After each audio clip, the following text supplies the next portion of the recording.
Saya sangat percaya pada kombinasi yang unggul yang menggabungkan kualitas tertinggi dengan kuantitas yang diperlukan. Dan sekarang ketika saya mendapat kehormatan untuk berjalan di antara kalian semua, para perwira dan perwira wanita yang baru dan berdedikasi, saya bisa melihat dari dekat, tercermin dalam kilau mata kalian, kualitas luar biasa yang kalian miliki.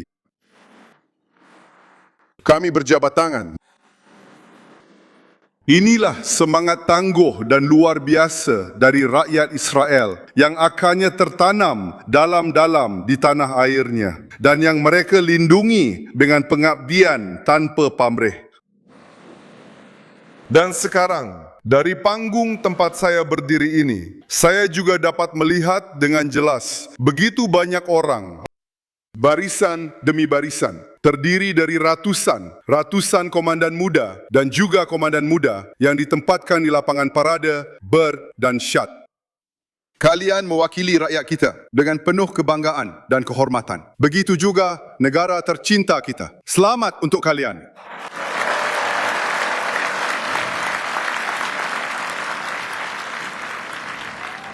Menteri Pertahanan Israel Katz, Kepala Staf Umum Jenderal Herzi Halevi, Komandan Pasukan Darat Jenderal Nadav Lotan, para perwira utama Pasukan Darat, Komandan Sekolah Perwira Kolonel Eliab Elbas, tim komando dan instruktur dan syat. Terima kasih banyak atas pekerjaan luar biasa yang telah kalian lakukan. Bersama kalian semua, saya memeluk orang-orang tercinta kita, anak-anak dari keluarga yang sedang berduka. Berkat pengorbanan para pahlawan yang gugur di medan perang, hari ini kita memiliki kehidupan, kemerdekaan, dan telah mencapai kebangkitan kita. Kita akan selalu mengenang mereka yang telah gugur untuk selamanya.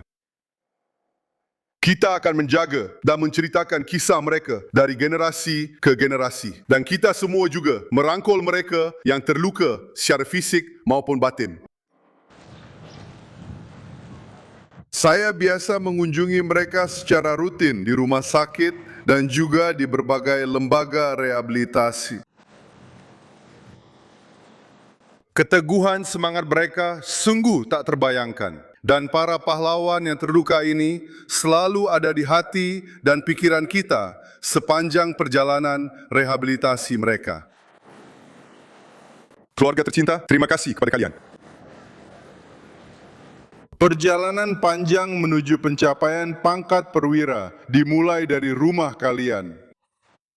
Para perwira pria dan wanita telah menyerap dari kalian nilai-nilai cinta tanah air, dedikasi dan komitmen, serta kontribusi untuk kepentingan bersama. Terima kasih kepada kalian, keluarga, atas dukungan kepada para komandan baru Pasukan Pertahanan Israel. Kalian ikut serta dalam upacara ini dan juga menerima penghormatan dari kami. Dan sekarang, untuk kalian, para lulusan baru kursus perwira, pria dan wanita, kalian sedang naik satu tingkat lagi dan bergabung dengan jajaran kepemimpinan utama Pasukan Pertahanan Israel saat ini. Kalian mewujudkan impian generasi-generasi untuk memiliki tentara Ibrani yang menjadi benteng dan perlindungan bagi bangsa kita. Penyair Bialik pernah menulis, balutlah diri dengan keberanian dan kekuatan besar demi menolong rakyat. Kekuatan besar untuk membantu rakyat. Kalian membalut diri dengan keberanian dan keberanian kalianlah yang menjamin masa depan bangsa kita sendiri.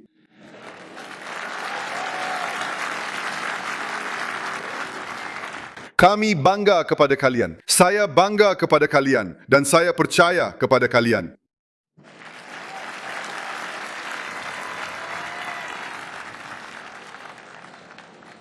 Ini bukan pertama kalinya saya berada di sini. Meskipun saya dulu hanya seorang kadet biasa dalam upacara ini, saya telah kembali ke tempat ini beberapa kali selama bertahun-tahun ini. Dan ada tahun-tahun tertentu di mana saya bisa mendengarkan dengan saksama percakapan yang terjadi di luar upacara, tepat di sana, di lapangan parade. Saya pernah mendengar para perwira veteran bertanya kepada para perwira baru, apakah ada di antara kalian yang pernah berada dalam pertempuran nyata di bawah tembakan silang? Apakah ada di antara kalian yang pernah terlibat dalam pertempuran jarak dekat? Namun, dalam beberapa tahun terakhir, pertanyaan-pertanyaan seperti itu hampir tidak pernah lagi diajukan. Kalian semua tiba di barat, sudah siap dan dilengkapi dengan pengalaman operasional yang luas yang diperoleh dari pertempuran selama Perang Kemerdekaan. Dalam beberapa kesempatan dalam hidup, ini adalah pengalaman yang sangat menyakitkan. Karena kehilangan saudara tercinta yang tak tergantikan, kehilangan saudara di tengah pertempuran. Sebelum saya sampai di sini, saya adalah seorang pejuang. Dan pada minggu-minggu pertama, saya bertugas di unit saya, di Sayeret Matkal. Saya kehilangan seorang teman yang sangat saya sayangi. Dia yang meninggal, yang mengembuskan napas terakhirnya, dan akhirnya pergi tepat di sini, di pelukan saya. Kalian semua telah kehilangan teman-teman tercinta dan tetap melanjutkan hidup, karena kalian sangat memahami siapa yang sedang kita lawan. Melawan apa sebenarnya kita berjuang, dan untuk apa kita berjuang sekarang.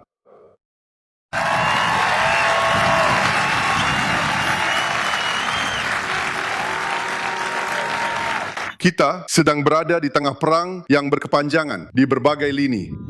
Dan pentingnya tidak kalah besar dibandingkan dengan Perang Kemerdekaan. Serangan pada 7 Oktober menjadi titik awal dan penentu dalam rencana jahat musuh-musuh Israel untuk penghancuran total negara berdaulat Israel. Mereka ingin mencekik kami dalam kepuman api dan teror. Mereka berpikir bahwa pembantaian yang mengerikan dan brutal yang mereka lakukan terhadap kami akan menghancurkan kami sekali untuk selamanya. Tapi kami, dengan semangat yang kuat, akhirnya membalikkan keadaan. Mereka yang dulu memburu kami, sekarang menjadi pihak yang diburu. Terima kasih.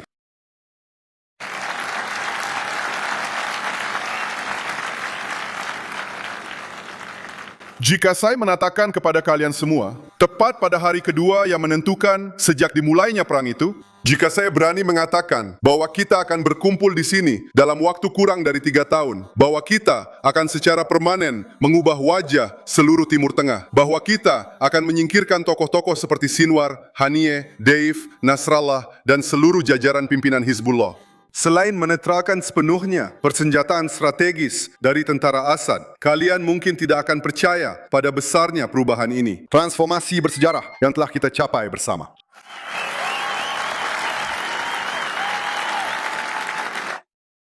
Banyak dari rezim teror di Iran yang rudal dan peluncur rudalnya telah dihancurkan, yang mana pilot-pilot kita akan terbang di atas langit Teheran dan bisa menyerang target manapun dari rezim teror tersebut. Adakah yang akan percaya dengan itu? Adakah yang akan percaya dengan itu? Itu akan terdengar seperti cerita yang dibuat-buat. Pada hari kedua perang, aku berkata, kita akan mengubah wajah Timur Tengah. Dan berkat keberanian kalian, para pejuang kita, komandan, pilot, tentara, dan rakyat kita yang tetap teguh, kita sedang mengubah wajah Timur Tengah. Dan negara Israel kini lebih kuat dari sebelumnya. Dan jika aku katakan kepada kalian, pada hari kedua perang, bahwa kita akan membawa pulang semua sandera kita, sampai yang terakhir, tidak akan ada satupun yang tertinggal di sana, siapa yang akan percaya? Aku dan teman-temanku percaya. Kalian memberi kami kekuatan dan kami berhasil. Kami membawa semua orang kembali ke rumah. Sampai yang terakhir, bahagia. Dan jika aku mengatakan kepada kalian pada tanggal 8 Oktober itu bahwa kita akan melakukan perubahan besar dalam diri kita, bahwa kita akan mengatasi penghalang rasa takut, bahwa kita akan mengambil inisiatif, bahwa kita akan menyerang, bahwa kita akan menemukan strategi baru, bahwa kita akan mengejutkan, dan bahwa kita akan memutuskan, siapa yang akan percaya bahwa kita mampu melakukan semua itu? Aku percaya, karena aku percaya pada kalian. Dan rakyat Israel sangat percaya pada kalian. Tapi pencapaian kita, pencapaian terbesar kita, dan hanya orang buta, benar-benar hanya orang buta yang tidak akan melihatnya. Mereka akan bilang, tidak ada pencapaian. Ada pencapaian yang luar biasa. Saya tidak menyebutkan semuanya, karena saya sedang menghemat waktu kalian. Kalian berada di bawah terik matahari, karena akan memakan waktu terlalu lama untuk menyebutkan semuanya. Tapi ada satu pencapaian luar biasa yang datang dari 2 operasi hebat bersama Kalbi dan Auman Singa. Kita telah menyingkirkan bahaya eksistensial langsung dari atas kepala kita. Karena jika kita tidak bertindak, hari ini Iran sudah memiliki bom atom untuk menghancurkan Israel. Dan kita telah menyingkirkan ancaman itu demi menjamin keberlangsungan Israel untuk selamanya.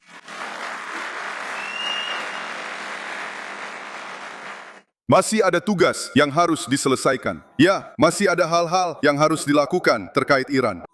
Masih ada hal-hal yang harus dilakukan terkait Hamas, meskipun mereka tidak punya banyak kemampuan untuk bertindak. Mereka tahu bahwa beberapa minggu yang lalu, di bawah arahan saya, Menteri Pertahanan dan Kepala Staf, kami mengeliminasi 2 arsitek pembantaian sebenarnya. Komandan Hamas, Azadin Ahmad. Dan kalian tahu apa reaksi Hamas? Apa reaksi Hamas? Tidak ada?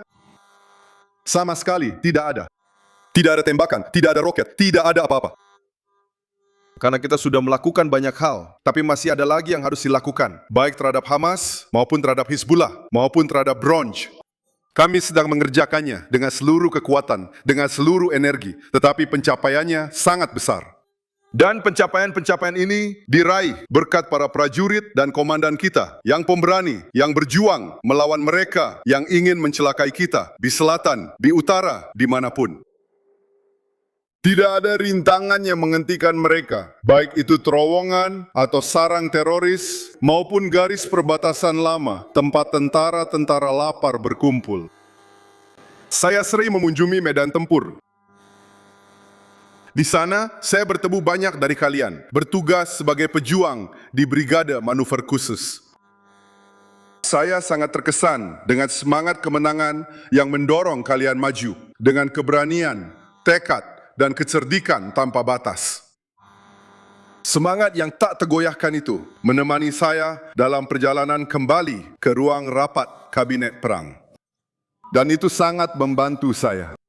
Tekad itu memberi saya banyak kekuatan untuk menghadapi semua tekanan, baik tekanan dari luar maupun tekanan dari dalam negeri. Dan itu tidak mudah. Itu tidak mudah.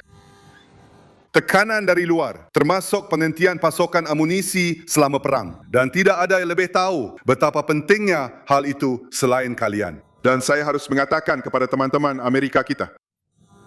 Mereka bertanya kepada saya, bagaimana kalian akan bertarung? Dan saya berkata kepada mereka, jika perlu, kami akan bertarung dengan tangan kosong. Tapi kami akan bertarung, mengusir musuh dan mengalahkan mereka sekali untuk selamanya.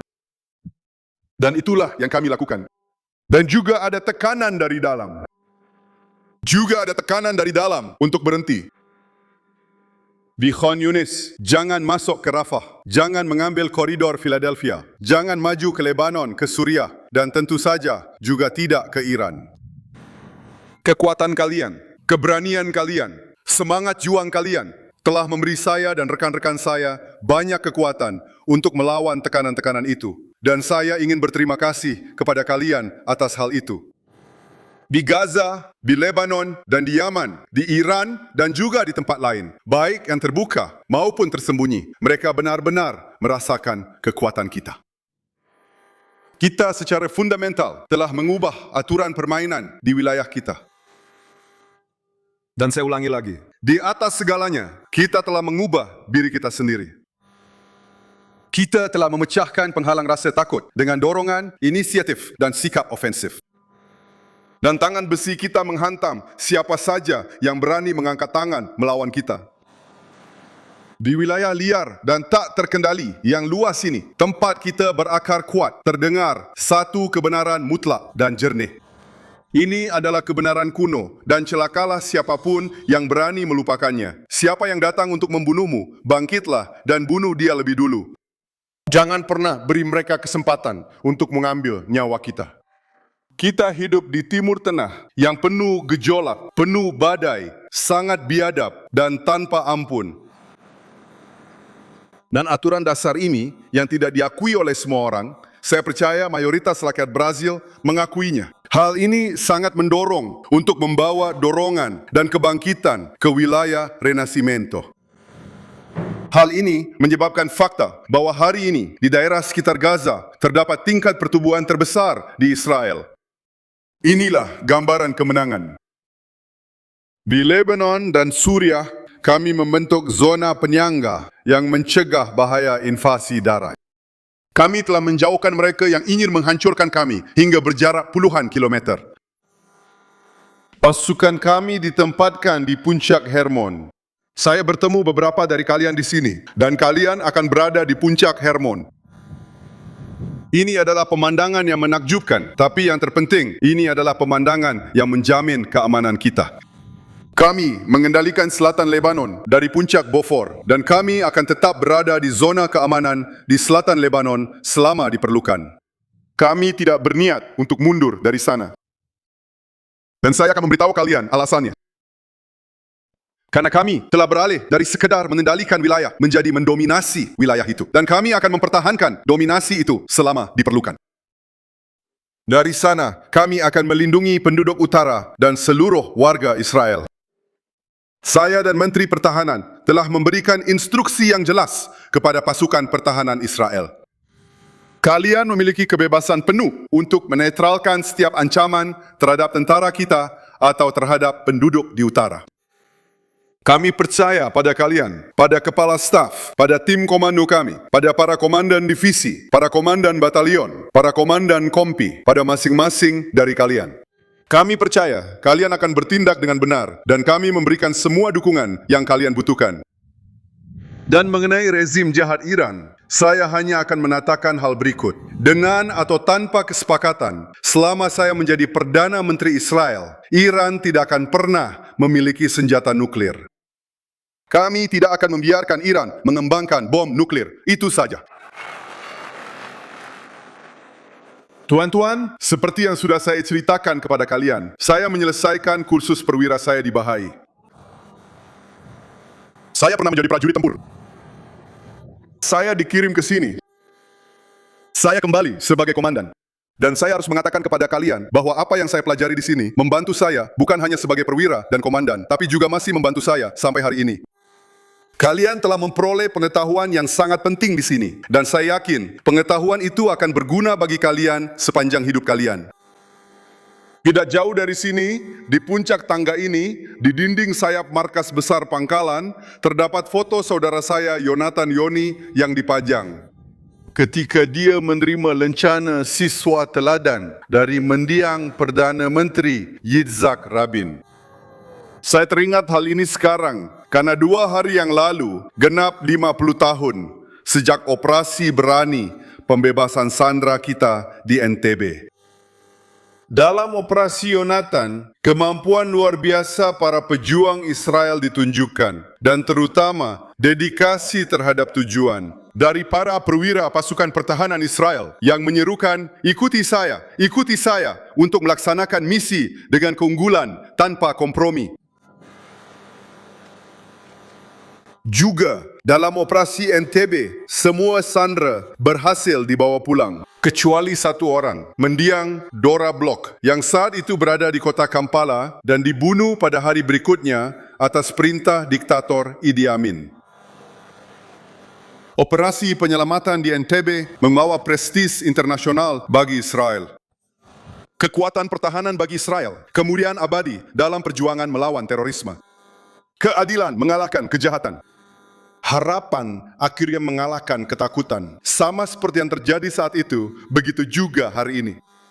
Israel berada di garis depan dalam perjuangan melawan fanatisme barbar yang terus-menerus mengancam seluruh dunia bebas. Memang benar, kita adalah negara kecil. Tapi kita adalah bangsa dengan kekuatan yang benar-benar luar biasa. Kekuatan dalam pertempuran, kekuatan dalam teknologi, kekuatan yang membantu membangun aliansi dengan negara-negara di kawasan dan di luar kawasan. Di atas segalanya, kita memiliki apa yang saya lihat di sini, dalam wisuda ini dan pada orang-orang yang ada di tribun. Kita memiliki kekuatan manusia yang besar, Dan itu terwakili di sini saat ini juga. Siapa? Para perwira dan perwira wanita yang terhormat, sebuah misi baru menanti kalian. Kesadaran akan kepemimpinan di depan akan membimbing kalian.